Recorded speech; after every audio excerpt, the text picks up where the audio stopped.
Hola queridos amigos, un gusto de saludarlos nuevamente en esta serie Los grandes tesoros de la Biblia, y hoy vamos a continuar descubriendo esos tesoros que solo se pueden encontrar en este hermoso libro, porque lo que allí hay es mensaje para vida y para vida eterna, y no hay ninguna otra ciencia humana que pueda darnos esa esperanza, ¿verdad? Por eso vamos a continuar. La lección de hoy tiene que ver con el grandioso plan rescate.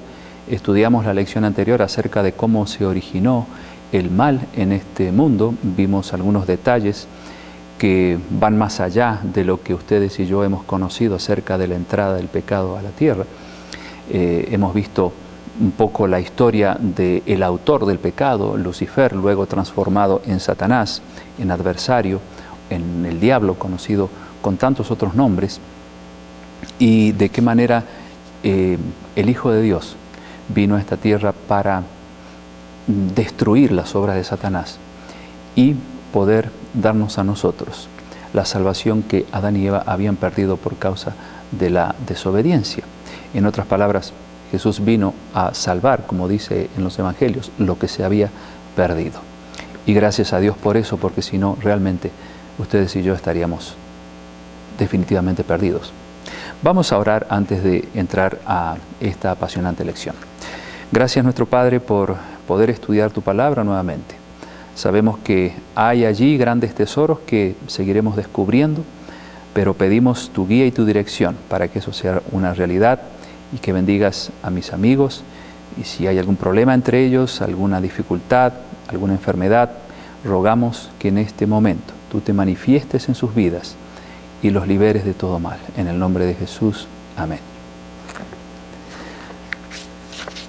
Bueno, vamos entonces al grandioso plan rescate, que de alguna manera es continuación del tema último, porque mencionamos algo acerca de este plan rescate, pero no lo hemos analizado como lo vamos a hacer ahora, pues nos concentramos más bien en la caída, en el pecado, y de qué manera ese mal entró en esta tierra, pero de qué manera también Dios estableció un plan para salvarnos de esa ruina tremenda que solo puede producir el pecado en nuestra vida. En el libro de Romanos capítulo 6, versículo 23, libro de Romanos capítulo 6, verso 23, allí dice lo siguiente: porque la paga del pecado es muerte, pero la dádiva o el regalo de Dios es vida eterna en Cristo Jesús, Señor nuestro. Tenemos las dos caras de la moneda. La paga del pecado es muerte, tal como Dios le había dicho a Adán y Eva: el día que ustedes me desobedezcan, es decir, coman de ese árbol de la ciencia del bien y del mal, ciertamente morirán. Pero lo bueno de esto es que el regalo de Dios, como termina diciendo San Pablo en este versículo, es vida eterna en Cristo Jesús, Señor nuestro. Es decir, aquí está la solución para el terrible problema del pecado. En el capítulo 6 de Romanos, allí también encontramos,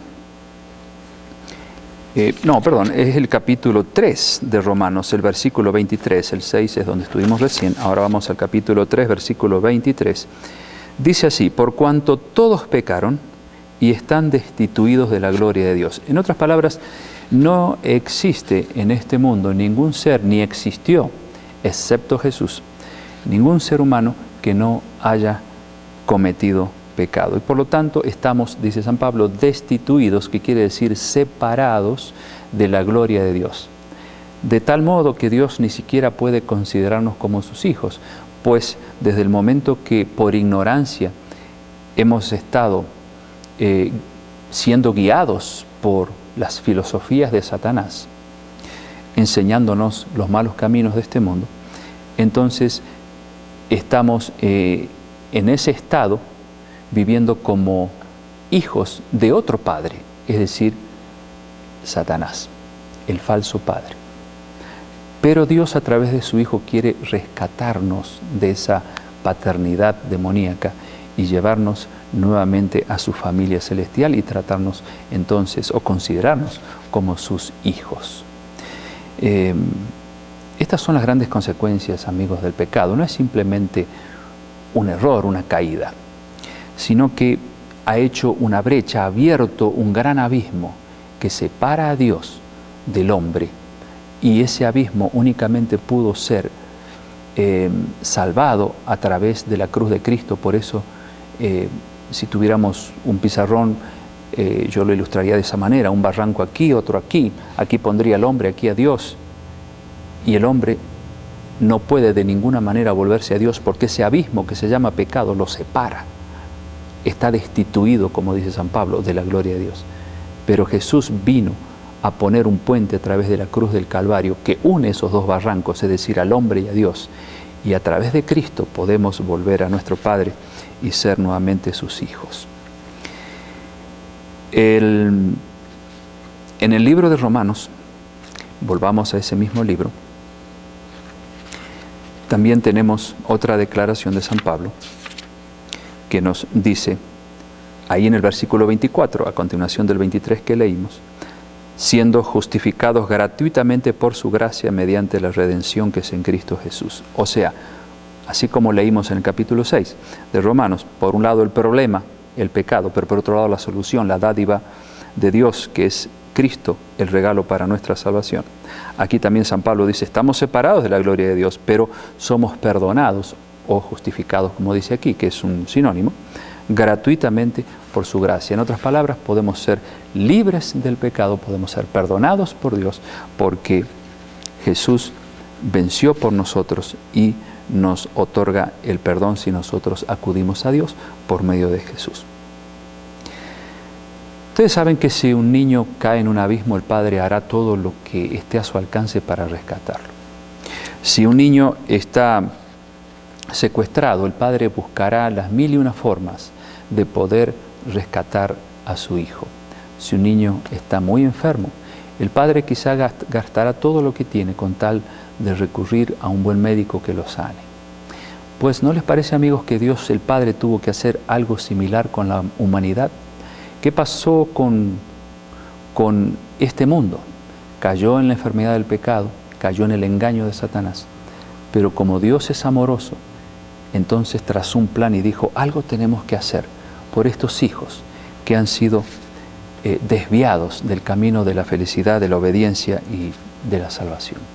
Entonces Jesús, nuestro gran Salvador, Él decidió entregar su vida, venir aquí, nacer como un bebé indefenso y entonces hacer todo lo que ustedes saben que Él hizo, con tal de poder rescatarnos del pecado y finalmente hacer lo que solamente Dios el Padre podía hacer con su único Hijo, único, unigénito, el Hijo de Dios, Jesús. Permitir que la vida de su único Hijo estuviese en juego eternamente. Por eso San Juan capítulo 3, versículo 16, un versículo muy conocido por muchos cristianos, dice así: de tal manera amó Dios al mundo que ha dado a su Hijo unigénito, para que todo aquel que en Él cree no se pierda, sino que tenga vida eterna. Hermoso pasaje, San Juan 3, 16, para memorizarlo, recordarlo, porque allí está el plan de salvación de Dios en un solo versículo. Fue tan grande su amor que no nos dejó abandonados, amigos. Envió a su Hijo unigénito, porque así lo quiso el Hijo también, para que Él pudiese rescatarnos de la miseria del pecado. Pero Jesús podría haber fracasado. Por eso les decía recién, qué gran amor tuvo el Padre, porque si Jesús fracasaba, Dios lo perdía eternamente a su único Hijo. Pero Jesús nos amó tanto que en ningún momento le dio lugar, le dio espacio a Satanás y a sus insinuaciones. Aún en la más fiera tentación, allí en el desierto, Jesús no se dejó vencer, porque dependía de su Padre, porque Él era 100% humano, había adquirido la naturaleza humana en su totalidad, y le demostró a Satanás que buscando el poder de Dios a través de la oración y de las Escrituras, sí se puede vencer a este ángel maligno que siempre acusó a Dios de sus criaturas, diciendo que ninguno de ellos podía obedecer a sus leyes, que cada cual debía hacer lo que quería. Jesús le tapó la boca demostrando a Satanás y a sus ángeles malignos que se puede ser fiel aunque seamos imperfectos. Mucha gente dice, bueno, Jesús pudo vivir sin pecado porque Él era Dios. ¿Saben que en cierto modo era Dios? Claro que sí, la Biblia dice que Él adoptó la naturaleza humana, pero no dejó la naturaleza divina. Sin embargo, Él nunca usó la naturaleza divina para defenderse del pecado. Porque si no, no hubiese sido un buen ejemplo para nosotros, ¿verdad? Por lo tanto, Jesús venció estando en nuestra naturaleza humana, sujeto a nuestras mismas debilidades, para demostrarnos que con el poder de Dios es posible vencer. En el libro de San Juan, capítulo 15, versículo 10, allí hay una gran verdad contraria a la mentira de Satanás. San Juan, capítulo 15, y el versículo 10. Jesús dijo, si guardareis mis mandamientos, permaneceréis en mi amor, así como yo he guardado los mandamientos de mi Padre y permanezco en su amor. Bueno, aquí Jesús se pone a la misma altura que nosotros, amigos. Él dice, si ustedes obedecen a Dios como yo he obedecido, pues entonces, dice Él, permaneceremos en el amor del Padre. Aquí vemos una gran verdad que va en contra de aquellos que piensan que los mandamientos de Dios no se pueden guardar. Bueno, Jesús aquí dice que sí. Incluso se pone como ejemplo, así como yo los guardé, ustedes lo pueden guardar.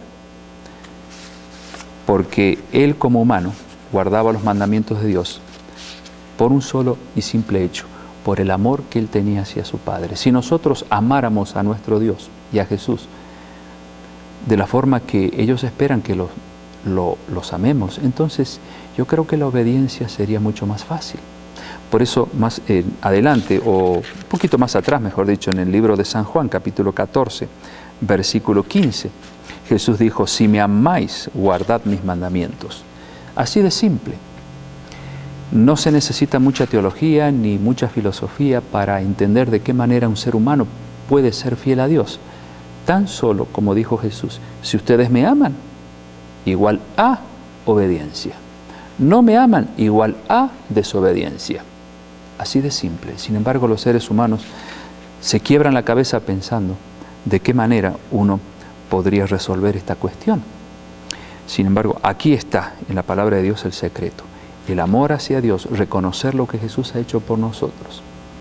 Tanto sufrió por nosotros, hasta dar su vida por nosotros. Si eso no despierta en nuestro corazón algo de simpatía y algo de amor por Él y por nuestro Padre, pues entonces, ¿qué más Dios podría hacer? Ezequiel capítulo 36. Yo quiero que me acompañen ahí, amigos. Ezequiel capítulo 36, para que veamos lo que ocurre realmente en la vida de una persona que decide ponerse de parte de Dios